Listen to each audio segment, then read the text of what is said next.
트럼프 대통령이 북한을 핵 보유 국가라고 언급하면서 지난 20여 년간 유지되어 온 미국의 북한 비핵화 원칙 CVID를 포기하는 게 아니냐는 지적이 곳곳에서 제기되고 있습니다. 이럴 경우 북한 비핵화를 전제로 지난해 한미가 새로 만든 핵협의그룹도 영향을 받을 가능성이 높아지고 자체 핵무장을 하자는 목소리도 커질 것으로 관측됩니다. 김문경 기자입니다.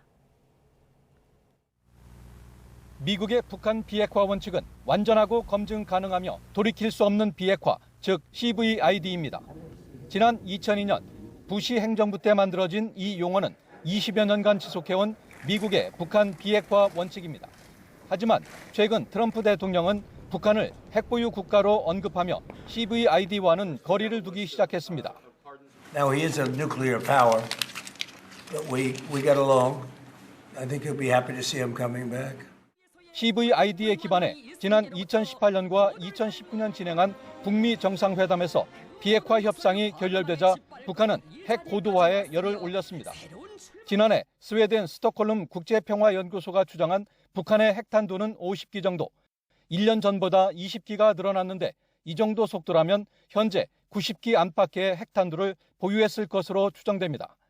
김정은 위원장은 지난해 9월 핵탄두를 만드는 데 쓰이는 신형 고농축 우라늄 제조 시설을 처음으로 공개하며 핵 개발을 가속화했습니다. 북한이 이렇게 대화의 문을 닫고 핵무기 고도화에 나서자 한미는 지난해 핵협의그룹이라는 확장억제 기구를 새로 만들었습니다. 기존의 핵우산인 확장억제가 전적으로 미국의 판단에 의존했다면 핵협의그룹에서는 한미가 공동으로 북한의 핵에 대응한다는 것이 특징입니다. 앞으로 공동지침을 지속 보완 발전시켜 한미가 함께하는 일체형 확장억제 협력을 강화하기 위한 공고한 토대 마련에 동의했습니다. The guidelines provide principles for how policy and military authorities will work together to maintain a credible and effective nuclear deterrence policy and posture against the evolving security environment.